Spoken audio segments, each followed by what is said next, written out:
మరిగే నీటిలో ఇలా పల్లీలు వేసి చూడండి. ఇంటిల్లిపాది ఇష్టంగా అయితే తినేస్తారు. చాలా అంటే చాలా మెత్తగా ఉంటాయి. మరి ఈ పల్లీలతో రెసిపీ ఎలా ఏంటి అనేది మీకు చూస్తేనే కదా అర్థమవుతుంది. లేట్ ఎందుకు, ఇంకా వీడియోలోకి వెళ్ళిపోదాం పదండి.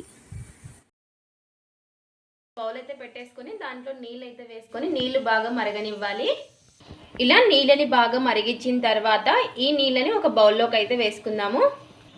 ఇలా ఈ నీళ్ళని ఇంకొక బౌల్లోకి అయితే వేసుకోవాలి. ఇక్కడ వచ్చేసి 1/2 కప్పు పల్లీలు అయితే తీసుకుంటున్నాను. ఈ పల్లీలు ఈ మరిగే నీటిలోకి వేసుకోవాలి. ఇలా వేసుకోవడం వల్ల మనకి 1/2 అవర్లో ఈ పల్లీలు అనేది నానిపోతాయి. ఇలా ఒకసారి బాగా కలిపేసుకొని ఇంకొక ప్లేట్ అయితే పెట్టేసుకుందాము. ఇలా ప్లేట్ అయితే పెట్టేసుకొని వీటిని పక్కనైతే పెట్టేసుకుందాం. ఇంకా ఇప్పుడు వేరొక బౌల్ తీసుకొని మనం ఏ కప్పుతో తీసుకున్నామో అదే కప్పుతో 1 కప్పు రవ్వనైతే వేసుకోవాలి. 1/2 కప్పు పల్లీలకి 1 కప్పు రవ్వ. ఇది వచ్చేసి గోధుమ రవ్వ తీసుకున్నాను. మీరు ఈ ప్లేస్లో సూజీ రవ్వ అయినా తీసుకోవచ్చు. గోధుమ రవ్వ అయితే హెల్దీ కదా. ఇంకా అదే కప్పుతో 1/2 కప్పు పెరుగు. ఇలా పెరుగు వేసుకోవడం వల్ల చాలా టేస్టీగా ఉంటాయి. ఇంకా ఇక్కడ వచ్చేసి అలాగే నీళ్ళు అయితే వేసుకుంటున్నాను. నేను 1/2 కప్పు పెరుగుకి 1 కప్పు నీళ్ళు అయితే వేసుకోవాలి. ఇలా నీళ్ళు 1 కప్పు వేసేసుకొని మొత్తం కలిసేలాగా కలిపేసుకొని ఇక్కడ వచ్చేసి నేను పల్లీలు నానబెట్టేసుకున్నప్పుడే ఈ రవ్వను కూడా నానబెట్టేసుకుంటున్నాను. ఇది కూడా ఇంకా ఒక 1/2 అవర్ అయితే పక్కన పెట్టేసుకుందాము. లేదంటే మీరు 10 నిమిషాల ముందైనా నానబెట్టుకోవచ్చు. ఇప్పుడు దీనికి కూడా ప్లేట్ అయితే పెట్టేసుకొని ఇందులోకి చట్నీ అయితే చేసేసుకుందాం. ఇంకా ముందుగా ఒక కడాయి అయితే పెట్టేసుకొని అందులో కొంచెం ఆయిల్ వేసుకొని నూనె బాగా వేడెక్కిన తర్వాత ఇందులోకి టమోటా ముక్కలు, ఆనియన్ ఒక చిన్నది, అలాగే కారానికి తగ్గట్టు పచ్చిమిర్చి ఇవన్నీ కూడా వేసేసుకొని మగ్గించుకోవాలి. ఇక్కడ వచ్చేసి నేను టమోటా చట్నీ అయితే చేస్తున్నాను. ఇలా ఇవి 3 కూడాను మగ్గించుకుందాము. బాగా మీడియం ఫ్లేమ్లో పెట్టేసుకొని ఈ టమోటా ముక్కలు బాగా మెత్తబడే వరకు మగ్గించుకోవాలి.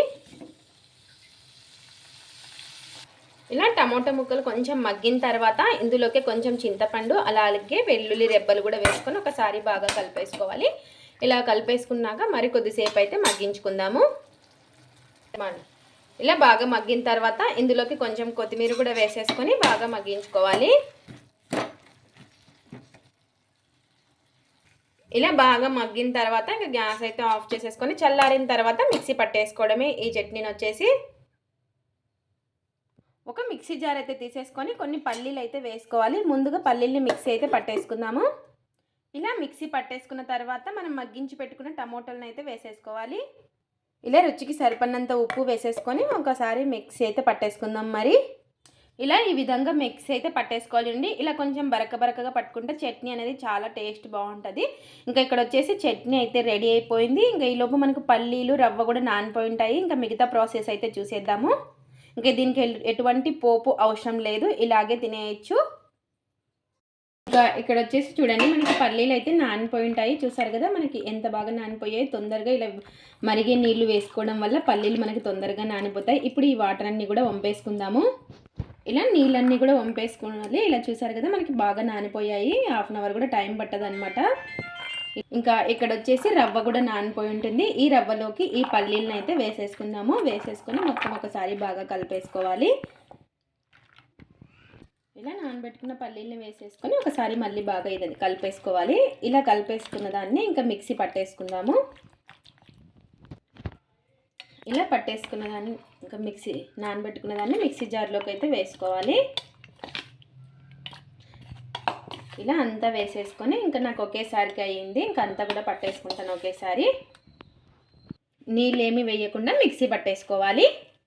ఇలా ఒకసారి మిక్సీ పట్టేసుకున్న తర్వాత ఇందులోకి ఒక 1/4 కప్ అంత బియ్యం పిండి అయితే వేసుకోవాలి. ఇలా బియ్యం పిండి కూడా వేసుకొని కొంచెం నీళ్ళు అయితే వేసుకోవాలి.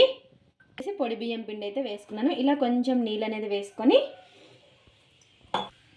ఒకసారి కలిపేసుకుందాము. మీరు మిక్సీ పట్టుకున్నాకైనా వేసుకోవచ్చు. ఏమంటే ఈ మిక్సీ జార్లో మనకి తొందరగా కలిసిపోతుంది. ఇప్పుడు మరొకసారి మిక్సీ పట్టేసుకోవాలి. ఇలా మిక్సీ పట్టేసుకున్నదంతా కూడాను ఇంకొక బౌల్లోకి అయితే వేసేసుకుందాము. కొంచెం నీళ్లు మీకు అవసరం అనిపిస్తే వేసుకోవాలి, లేకుంటే ఎక్కువ వేసుకోకూడదు. ఇలా మిక్సీ పట్టేసుకున్న తర్వాత ఇందులోకి చిన్నగా కట్ చేసి పెట్టుకున్న ఆనియన్ అలాగే పచ్చిమిర్చిని అయితే వేసుకోవాలి. ఇలా రెండు కూడా వేసేసుకొని ఇందులోకి రుచికి సరిపడినంత ఉప్పు, కొంచెం జీలకర్ర, ఒక 1/2 టీ స్పూన్ అంత వంట సోడా, అలాగే చిన్నగా కట్ చేసి పెట్టేసుకున్న కొత్తిమీరని కూడా వేసేసుకోవాలి. కొంచెం గట్టిగా ఉందని చెప్పేసి కొంచెం నీళ్ళు అయితే వేస్తున్నాను, మరీ ఎక్కువ వేసుకోకూడదు. ఇలా కొంచెం నీళ్ళు వేసేసుకొని ఒకసారి బాగా కలిపేసుకుందాము మొత్తం కలిసేలాగా.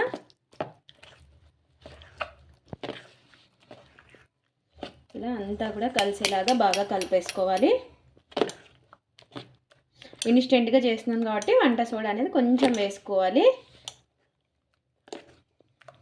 ఇలా బాగా కలిపేసుకొని ఇంకా వెంటనే మనం బందోస వేసేసుకోవడమే. చూసారు కదా, మనకి ఈ విధంగా ఉండాలి. మనకు బ్యాటర్ వచ్చేసి మరి ఎక్కువ నీళ్ళు అయితే వేసుకోకూడదు. ఇలా ఈ విధంగా ఉండేలాగా చూసుకొని వేసుకోవాలి. పోపు కడాయి అయితే పెట్టేసుకొని ఇంక ఇందులోకి కొంచెం నూనె అయితే వేసుకోవాలి. ఇలా నూనె వేసేసుకొని నూనె బాగా వేడెక్కిన తర్వాత ఇందులోకి ఇలా పిండిని అయితే వేసుకోవాలి. ఇలా 1.5 గరిట పిండి అయితే వేసుకొని సిమ్లో పెట్టుకొని కాల్చుకోవాలి. హైలో అస్సలు పెట్టకూడదు, లోపల పచ్చిగా ఉండిపోతుంది. ఇలా ఒక ప్లేట్ అయితే పెట్టేసుకొని సిమ్లో పెట్టేసుకొని కాల్చుకోవాలి.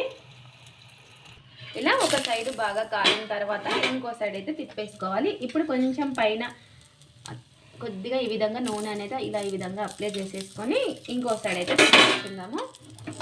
చూసారా, మనకి చాలా అంటే చాలా ఈజీగా వస్తుంది. ఇలా ఇటు సైడ్ కూడా తిప్పేసుకోవాలి. ఇటు సైడ్ కూడా సిమ్లో పెట్టుకొని కాల్చుకోవాలి. ఇక్కడ వచ్చేసి మనం బియ్యం పిండి వేసుకోవడం వల్ల పైన క్రిస్పీగా లోపల మెత్తగా ఉంటుందన్నమాట. ఇలా ఇటు సైడ్ కూడా బాగా కాలిన తర్వాత తీసేసుకోవడమే. ఇంకా ఇలా రెండు వైపులా సిమ్లో పెట్టుకొని కాల్చుకోవాలి. ఇలా చూసారు కదా ఎంత ఈజీగా వస్తుందో. ఇలా బాగా కాలిన దాన్ని ఇంకా ప్లేట్లో అయితే తీసి పెట్టేసుకుందాము. మరి ఇవి కొంచెం నూనె అనేది వేసేసుకొని మళ్ళీ 1.5 గరిటెల పిండి అయితే వేసుకోవాలి. నూనె బాగా వేడెక్కిన తర్వాత ఇలా మరి సిమ్లో పెట్టేసుకొని కాల్చుకోవాలి. ఇప్పుడు మరి మూత అయితే పెట్టేసుకొని ఇంకా మళ్ళీ ఒక సైడ్ బాగా కాలిన తర్వాత చూద్దాము. ఇలా ఒక సైడ్ బాగా కాలిన తర్వాత ఇంకో సైడ్ అయితే తిప్పేసుకుందాం. పైన కొంచెం ఈ విధంగా ఆయిల్ అనేది వేసేసుకొని ఇంకో సైడ్ అయితే తిప్పేసుకోవాలి. ఇలా చూసారా, చాలా అంటే చాలా ఈజీగా వస్తుంది. ఇలా ఇంకో సైడ్ అయితే తిప్పేసుకోవడమే. ఇలా రెండు వైపులా బాగా కాల్చుకోవాలి. ఇంకా మరి మూత పెట్టేసుకొని ఇటు సైడ్ కూడా బాగా కాల్చుకున్నాము. ఇంకా ఇక్కడ వచ్చేసి ఇటు సైడ్ కూడా బాగా కాలింది చూడండి. ఇలా రెండు వైపులా బాగా కాల్చుకొని తీసేసుకోవడమే. ఇంకా మనకి ఎన్ని అయితే ఉన్నాయో అన్నీ ఇదే విధంగా వేసేసుకోవడమే. మరి కొంచెం నూనె అయితే వేసేసుకొని ఇంకా మనకి ఎన్ని అయితే అవుతాయో అన్నీ ఇదే విధంగా వేసేసుకోవడమే. ఇలా 1.5 గరిటెల పిండి వేసేసుకొని ఇంకా సేమ్ ఇందాక ఎలా చేసుకున్నామో అలాగే మరి ప్లేట్ అయితే పెట్టేసుకొని ఇంకా ఇలా ఇటు సైడ్ కూడా కాలిన తర్వాత ఇంకా సేమ్ ఇందాక అన్నీ ఎలా చేసేసుకున్నామో అలాగే ఇలా కొంచెం ఆయిల్ అనేది వేసేసుకొని పైన చాలా ఈజీగా వస్తాయి. చూసారు కదా ఎంత ఈజీగా వస్తున్నాయో. ఇలా రెండు వైపులా బాగా కాల్చుకొని తీసేసుకోవడమే. ఎంతో టేస్టీగా ఉండే పల్లీలతో బందోసలు అయితే రెడీ అయిపోయాయి. చాలా అంటే చాలా బాగా వచ్చాయి. చూసారు కదా, లోపల కూడా మనకి పర్ఫెక్ట్గా కుక్ అయ్యాయి. చూసారు కదా ఎంత బాగుందో, లోపల సాఫ్ట్గా పైన క్రిస్పీగా. చాలా అంటే చాలా బాగుంటాయి ఈ బందోసలు వచ్చేసి పల్లీలతో. ఇందులోకి మనం టమోటా చట్నీ చేసుకున్నాం కదా, ఆ చట్నీలోకి అయితే టేస్ట్ అయితే చూసేద్దాము. ఇది ఫ్రెండ్స్ ఇవాల్టి వీడియో. మా వీడియోస్ కనుక మీకు నచ్చినట్టయితే లైక్ చేయండి, షేర్ చేయండి, కామెంట్ చేయండి, సబ్స్క్రైబ్ చేసుకోండి. స్కిప్ చేయకుండా పూర్తి వీడియో చూడండి. చూసిన వాళ్ళు ఒక లైక్ అయితే చేయండి. అలాగే పల్లీలతో బందోసలు ట్రై చేసి ఎలా వచ్చాయో కామెంట్ అయితే పెట్టండి. Thanks for watching. Bye bye.